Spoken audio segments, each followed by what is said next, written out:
Did you know that 1,700 teen girls get pregnant and 1 in 4 adolescents contract an STD every year? That's 70 girls every hour, and although teen pregnancy has been dropping, that's still 3 in every 10 teen girls that get pregnant yearly. There are over 26 million sexually transmitted diseases reported every year, and roughly half of those are reported by younger people. Today I will argue why Congress should pass the Real Education for Healthy Youth Act to provide comprehensive sex education for all adolescents. This topic is relevant because it was introduced twice, but referred to the Committee on Health, Education, Labor, and Pensions by the Senate, but there has been no further action taken since. This topic is also controversial because although most citizens would agree with having comprehensive sex education, there are some organizations that disagree. According to Sex Education for Social Change, there are over 180 websites listed that support comprehensive sex education. Along with religious parents and people, there are groups like Focus on the Family and Moms for Liberty that oppose sex education.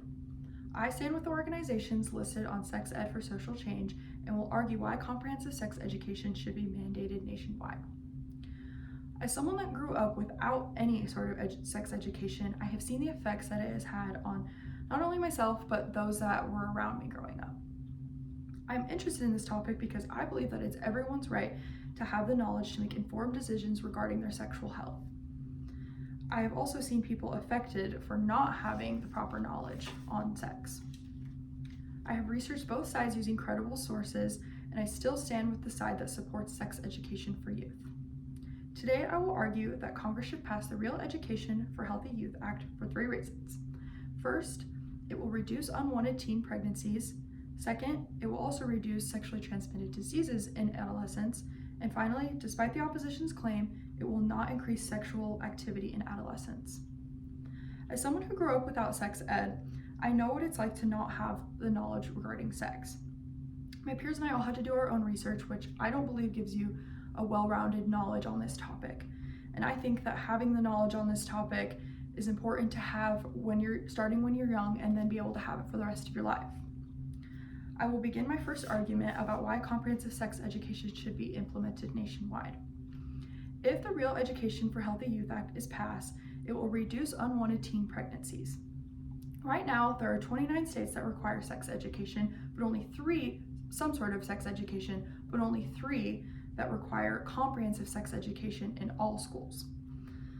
There are also 16 states that only have an abstinence-based only education. And a national analysis showed that abstinence-based only teaching does not reduce sexual activity. It actually is likely to increase it and increase teen pregnancies. Comprehensive sex education and STD education, plus an abstinence encouragement teaching, has been correlated with the lowest rates of teen pregnancy. The Real Education for Healthy Youth Act ensures that sex education will reduce unwanted pregnancies. Comprehensive sex education is not mandated in all 50 states right now, and pregnancies are more likely to occur. Teen pregnancy increases with little to no sex education, and according to DoSomething.org, there are 750,000 pregnancies per year, teen pregnancies per year. And becoming a teen parent is the leading reason that teen girls drop out of high school, and over 50% of teen mothers never graduate high school at all. The policy of Real Education for Healthy Youth Act gives adolescents the knowledge to make safer and smarter choices regarding sex. They will also learn how to protect themselves if they decide to have sex, and they will also have the knowledge on if they want to make the decision to abstain from it. Most adolescents don't have comprehensive sex education, and without the knowledge, then they are more likely to have an unplanned pregnancy at a young age. A second reason is they are also more likely to get a sexually transmitted disease. If the U.S. mandates comprehensive sex education, then the spread of sexually transmitted diseases will decrease. Comprehensive sex education is not currently mandated everywhere. And when people have no knowledge on the dangers of having sex, then they increase their chances of contracting a sexually transmitted disease, which they could have forever. Without the knowledge to protect yourself and to have safe sex, then you are more likely to get an STD. Younger people are at a higher risk for contracting an STD, and half of the yearly reported STDs are from people the ages 15 to 24.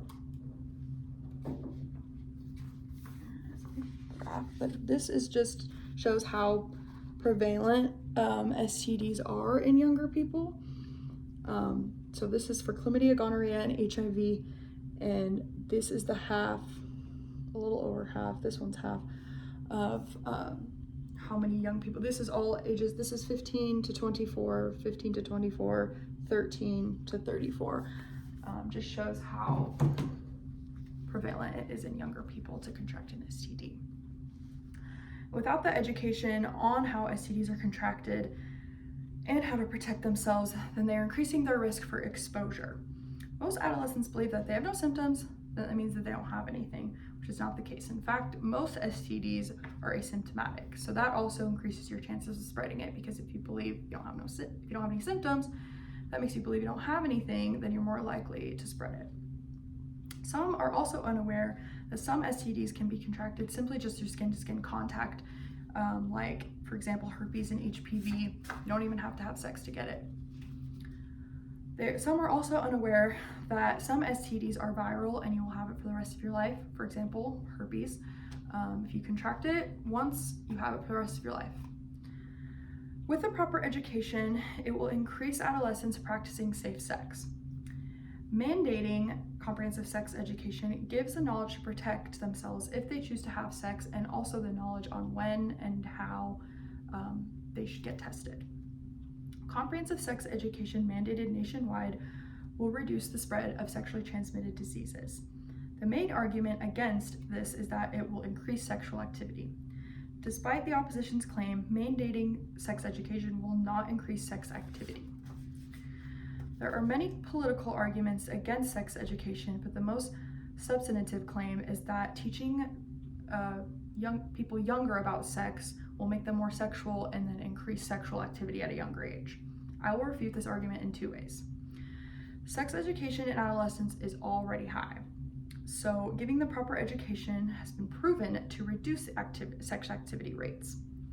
Research has also shown that states that have an abstinence-based only education have the opposite effect. So states like Mississippi have an abstinence-based only teaching, and they have the highest rate of teen pregnancy in the United States. Research has shown that states with little to no sex education are the ones that need it the most. They have the highest rates of teen pregnancy and sexually transmitted diseases. The argument that sex education increases sex does not undermine the need for it. Statistics have proven that comprehensive sex education reduces sex, and abstinence only increases sex activity. Arguments against this are political and based off religious beliefs, but medical and health experts agree that it does not increase sex, it decreases sex, pregnancy, and STD rates. Today I provided 3 arguments in support of comprehensive sex education and the Real Education for Healthy Youth Act. First, comprehensive sex education reduces pregnancy. Second, it reduces STD rates. And finally, despite the opposition's claim, comprehensive sex does not increase sex activity. Making the decision to not teach our youth about sex only denies them their right to the knowledge and also denies the reality of what's really going on outside, regardless of whatever education they're getting. So if they're going to make the decision to have sex, then teaching abstinence only is not going to stop that. So the best thing for us to do is give them the proper knowledge to make smarter choices and to have safe sex if they're going to have it.